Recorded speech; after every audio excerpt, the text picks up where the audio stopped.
Welcome to Have a Life Teaching, the podcast designed for educators who are dedicated to enhancing their teaching practice and creating a positive impact on their students' lives. In each episode, we'll dive deep into the world of education, exploring a wide range of topics related to curriculum, instruction, and assessment in K-12 schools. Together, we'll learn from the brightest minds in the education field. So if you're a passionate educator who's ready to take your teaching practice to the next level, join us as we explore the exciting world of education. My name is John Shimbari, signing in and saying, let's have a life teaching. Hello, everyone. Welcome to another episode of Have a Life Teaching. If we really want to help our students to learn, to grow, and achieve, we really need to be involving our parents more fully. This is particularly important for our families of our newcomer students, partially because our newcomers come from very different cultures where the relationship between parents and teachers might be very different. So I'm really excited today to have joining us on our podcast, Ari Gerzon-Kessler. He is the coordinator of family partnerships at Boulder Valley School District in Boulder, Colorado. He is also a former principal and author of a great new book that I hope people will pick up, titled On the Same Team, Bringing Educators and Underrepresented Families Together. So Ari, thank you so much for being on the show today. Great to be with you, John. Thanks for having me. So Ari, how did you get interested in family partnerships and family engagement? Yeah, so I started out, John, as a teacher. I had been a journalist and oral historian early in my career, but my four grandparents are all immigrants, and I really saw education as this pathway to social justice and opportunity, and I'd always loved working with kids. So after spending 16 years as a teacher and then as a principal, I was ready to work with multiple schools and really see what it was like to create systemic transformation. And I also looked back on my principal years, and some of the most rewarding work was deepening the partnership with families and entering a school that was in turnaround status. And I saw that a couple practices, the two that stand out, one was making positive phone calls, which I did, all along the way as an administrator, making those handful of calls every week that add up to a couple hundred calls a year, and seeing what that did to shift my relationship and our staff's relationship with families was incredibly powerful, as well as we did a monthly award ceremony with families where we honored one student per class based on character or academic strengths. And that was a school where most families kept their distance, and the previous administration had kind of broken ties with a lot of families. And just doing a once-a-month gathering like that and seeing what it meant to families and the collaboration they began to have with staff through those mornings once a month kind of illuminated for me that the work of family engagement or family partnerships can really be efficient, and if it's centered on building better relationships and trust, can be really meaningful. And I also have some regrets from my principal and teacher years. For instance, thinking back when we designed events for families, we rarely had a single parent around the table. So kind of fueled by both regrets as well as celebrations of best practices, this job of leading family partnerships department in a school district with 56 schools to really shift the practices was incredibly appealing to me. And so that led me into the role. And I can say more about kind of what was the initial discoveries and then what work emerged from that. Definitely. And so Ari, you more or less pre-shadow the question I was going to ask, which is, why do we want to engage families more fully in conversation with teachers and administrators? But feel free to add on to that if you will. But to your point about these partnerships that you're developing, I understand from our conversation offline that you've been doing these family and educator teams together partnerships for about 7 years in 25 different schools. What have you been finding has been the benefit of having those partnerships with families, and how is that impacting education overall for those students in a positive way?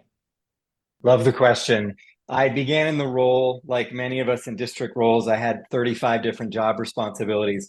And this pilot project of Families and Educators Together teams was a unique structure bringing together underrepresented families, mostly immigrant families, multilingual families, with teachers and school principals. And it was really based on seeing that for decades in our district, and I think most districts around the country, we had been guessing what families on the margins needed instead of simply asking them and then listening and actually implementing their suggestions, and as well as the need to create space to build relationships. If we only do conferences twice a year and many of our educators are afraid to reach out because of linguistic or cultural other barriers, there's not much collaboration happening. So these teams showed initial promise, and I learned a lot from the schools that thrived with the teams as well as the ones that struggled in those early years. And it was really, John, in year 5 when we were up to 9 schools and then adding 5. When I applied what we'd learned at the 9 schools to the brand new 5 schools, they all thrived. And what I saw were there were these core ingredients to create a powerful night with families. The families were tremendously grateful that this space was created, to be sitting around a circle with the principal and many teachers and being heard often in their native language was incredibly impactful for them. And then for educators to constantly say at the end of these meetings, wow, I feel so uplifted. I feel like I've learned so much.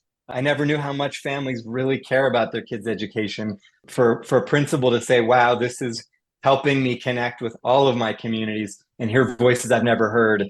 It was really those moments about 3 years ago where I said, wow, I need to shift my emphasis. This is where the true change is happening as well. What I saw, John, was in the first 5 years, there was a lot of great community building, deepening of trust, but these teams weren't consistently creating systemic change within the school. So I began 3 years ago to really partner with our team leaders who are teachers or parents and say, middle of the school year, we've got to really begin to gain momentum around some change projects. I'll give you one example. There was a school where family said at the second meeting, it's incredibly hard for us to communicate with the staff. We speak Spanish, they only speak English. There's only one staff member who happened to not be a teacher that they were having all their communication go through, which is not uncommon, I think, in many of our schools. And so one thing that conversation sparked was teachers began using an app that automatically translates their text messages, because families had also said, you're burying us in emails, we'd love text messages.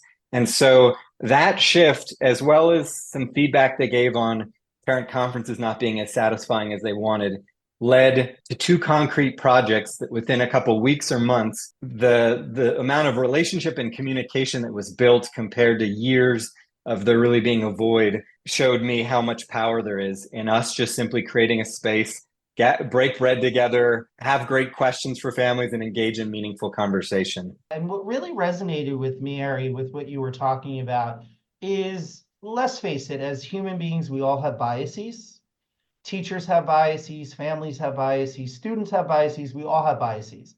And I think one of the biases that some teachers have, because I also do a lot of work in communities with a large percentage of multilingual learners, is that, oh, their parents don't care about their students as much. And I try to, have people walk back from the ledge on that and say, well, you don't necessarily know what's going on in their lives. Maybe they're working 2 or 3 jobs to put food on the table, particularly in New York City, which is very, very expensive. So it might not be that they don't care. They might not actually have the time, at least the traditional time, to be engaging with students in the way and at the times that schools traditionally do open up their schools to families. So that could be one thing. I think, too, to your point about language barriers and finding out ways to increase the use of technology to increase that communication and undermine or limit those barriers also could make a big difference. Because also, too, let's face it, a lot of newcomers, their families come from cultures, maybe not all, but a lot of people come from cultures where the teacher knows what they're doing, you listen to the teacher is the expert. When in reality, we do want parents engaging more with teachers because, as you said, the teachers were also learning things about the students they were teaching by engaging with their families. With all that in mind, I loved hearing how texting in one's native language is improving conversation and how these teams really brought that need to the surface.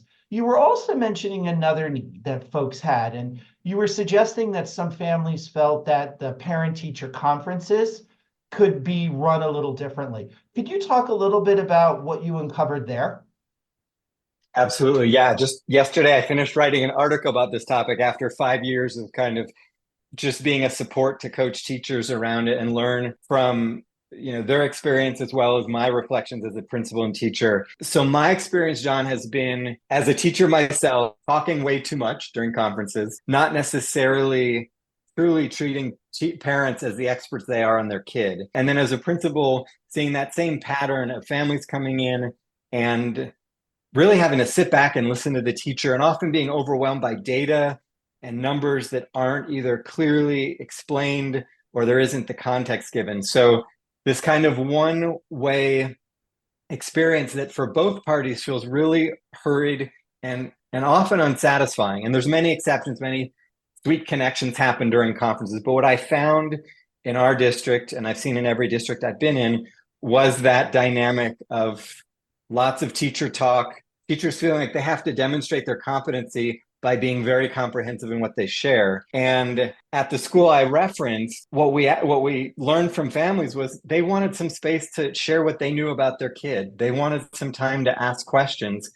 And one of the ahas that emerged for teachers was, wow, we could simply send home a piece of paper with a single question of what would you most like to get out of our conferences? And that could inform and lead to differentiation in each conference. So at that school and several schools, the major shifts we did was give more time to families that use an interpreter, because we discovered that was a major inequity leading to that rushed feel when your 20 minutes are really 10 minutes with the interpreter helping out. So bolstering the time. And then I did a 20-minute professional learning training for staff on how do we make it more relationship-centered and culturally responsive.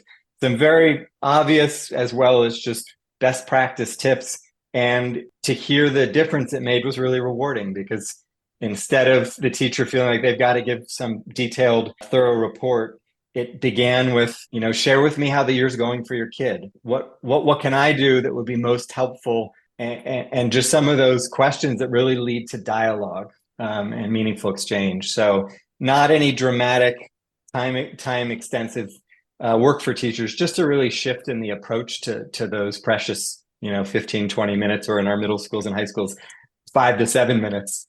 Something else you just said that really resonated with me, and that is really these conferences need to be a two-way street.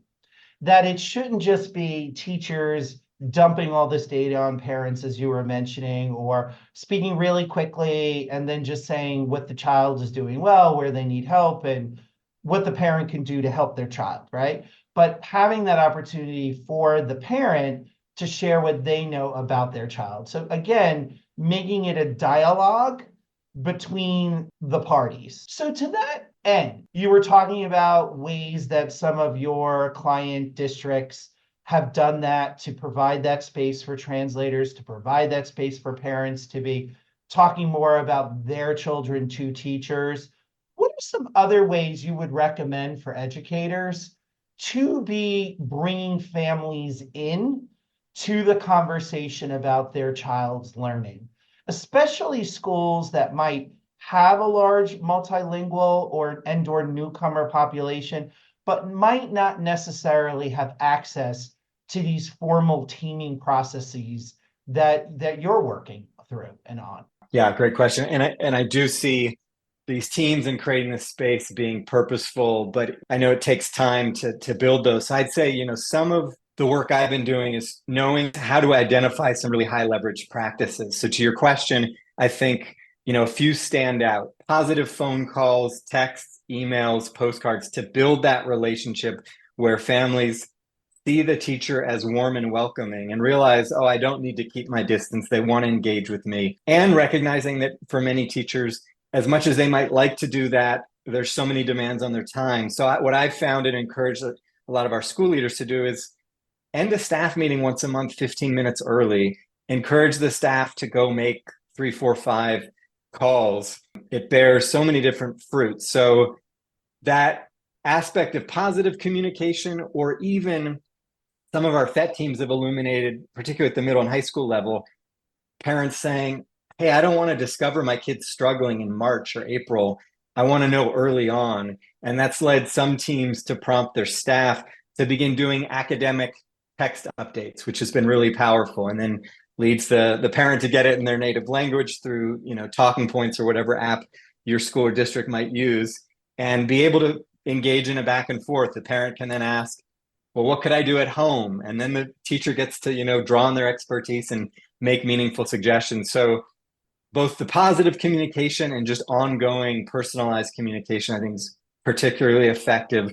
And then I'm a big fan of home visits, and particularly relationship-centered home visits. I had a powerful experience in Nevada going to a conference and joining a panel at a middle school, about home visits, and it just illuminated their power. And so began a cohort in my own district, and continue to see, when we go to families, what that means to them and what we discover about the child's life, their strengths, the parents' hopes and dreams. That investment of a half an hour leads to communication, connection, trust, and that partnership around learning that can really propel a student to thrive, where without that home visit or that, welcoming call at the beginning of the year, or when a newcomer family arrives in November, taking those 5 minutes to welcome them and use the interpretation service if you need to as a teacher, those pieces seem to make the biggest difference, as well as ongoing communication. I think about structures like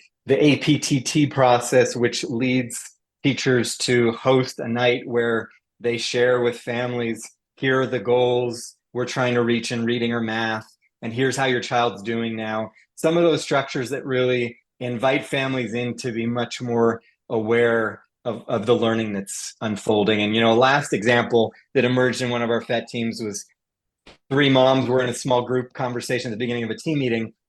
And the question was, what's something a previous teacher did that you thought was really great communication? And they all happened to say, well, at a previous school, just getting a text with a photo of my child in learning with 1 or 2 words meant so much and opened a door to relationship with that teacher. So yeah, those are some of the kind of best practices. So we're not trying to do too much and spread ourselves thin. Now, we've been talking a lot, Ari, about what teachers can be doing. What do administrators need to do to ensure that their schools and/or districts are welcoming to parents? I think a handful of things come to mind. I mean, one is seeing when principals gather, as I go into depth about in the book On the Same Team, they learn so much simply by being in a space, and instead of being the one to share, the one to listen. So creating those spaces to hear more underrepresented voices. I think 1, 2 is creating that space for staff to engage in best practices by concretely giving them the time. One of our high schools does neighborhood walks in August to visit 9th grade families. Brilliant idea, couple hours, popping in for some quick hellos. But that means, giving staff the time. I also think an administrator looking at, how are we creating welcoming spaces? Sometimes our families, especially our newcomer families, their first impression is what they experience when they walk in the front office. If the person there isn't getting up away from their computer, engaging in a warm greeting, that's going to have a ripple on how they feel engaging with the school from that day forward. And I think also connected to that, really encouraging one's staff to bring families in. I think part of what inspired me to take on this role 7 years ago was one teacher I worked with in my last principalship who seemed to just have these amazing relationships with parents, and the families were so engaged in their kids' learning. And she, John, was doing simple things like, my first graders are doing a play this week. They're going to read a poem a couple weeks from now. Come bring food, come listen to them, demonstrate their learning. And the other piece she did, which I think all administrators can and should encourage their staff to do, is spend those extra couple minutes, particularly at the end of the school day, just standing outside your classroom door, engaging with families. And if you're at the middle or high school level, take those couple minutes to call a family or text a family to deepen those partnerships. So those are a couple things that come to mind, in addition to prioritizing and setting both money and time aside for things like those relationship-centered home visits and other best practices. And the piece I just wrote, which I think is called 5 Pathways to Family Partnerships, that really focuses on how do administrators effectively implement strong school-family partnerships, which reminds me, I mean, the last piece I remember writing about there was when I looked at our teacher evaluation goals, I was kind of blown away by how many of them are enhanced by focusing more on partnering with families. So I think if administrators, both in day-to-day conversations with teachers as well as in those more feedback-based conversations, can weave in ideas and opportunities or just a check-in of how staff are connecting with families, that can prompt some really meaningful ongoing work. I'd love to dig deeper into these home visits because I think that that's a concept that finally is getting its due. And meeting the parent where the parent's at, again, and instead of just always expecting the parent to come to school, is brilliant because it does show that it's a relationship of reciprocity. In addition to having or setting aside the time and the money for these home visits or neighborhood walks, what are some other tips you would give school administration for actually how to run these home visits? I love the question, John, because it's been, other than the FET teams, been kind of a top priority, seeing just how powerful they are. And say one piece that comes to mind, well, just an example of harking back to these teams, we had a middle school team where their third meeting, only 3 families showed up out of a possible 15 to 20 newcomer families. And they'd had 6 or 7 at the prior month. And we said, why did we get fewer parents? And part of it was, well, they don't know the staff yet. They don't trust us. They don't have a connection. So that next month, in place of the meeting, the staff on the team went out and did home visits. And this was in the middle of the pandemic. Following month, 13 families came to the FET team gathering, which just demonstrated to me, when we harness that relationship, families are not only open, they're eager to come and engage with us at school. To directly, though, answer your question about kind of tips to get started, one is the importance of training. And I kind of steeped myself in the research when we launched our cohort in 2018 that started with about 60 teachers and administrators. So engaging in, and to me, there were 3 core parts of the training. One was the why, the power of home visits, then getting into the logistics and nitty gritty of the key parts of an effective home visit.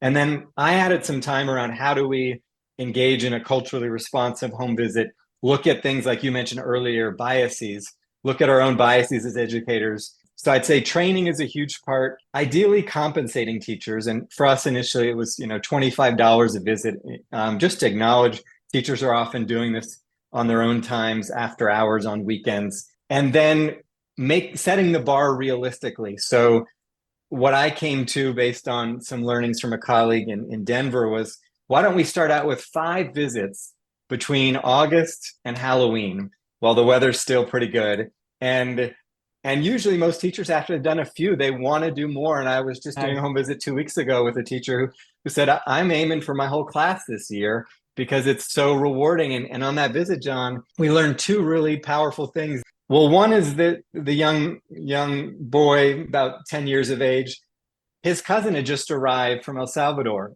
15-year-old high school student. The teacher didn't know there was this great resource at home to help him with his learning.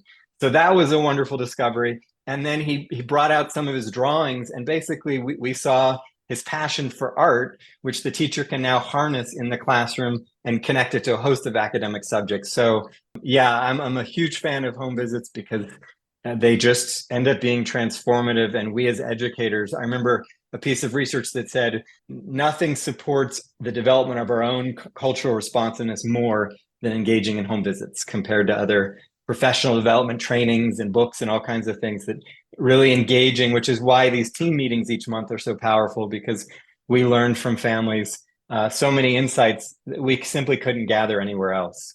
When people conduct these home visits, or teachers are conducting them, are they going alone? Are they going with the translator? Is it a team, or is that just what resources are available to the school in question? Yeah, great question. The simple answer is always going with a partner. One of the seven, must-dos that comes from the National Parent-Teacher Home Visit Project out of Sacramento is to always go with a partner, have that interpretation support if needed. It's also just wonderful to have someone to reflect with. Part of what we have embedded into our training were 5 questions to ask after the visit so that it truly does not only cultivate relationship with the family, but leads the educator to some real learning of how am I going to change my approach to teaching that child as a result of this home visit? How am I going to change my next home visit based on what I learned about this one? So having that partner to reflect is really valuable. And do you know what some of those questions are that teachers should use in their self-reflection after a visit?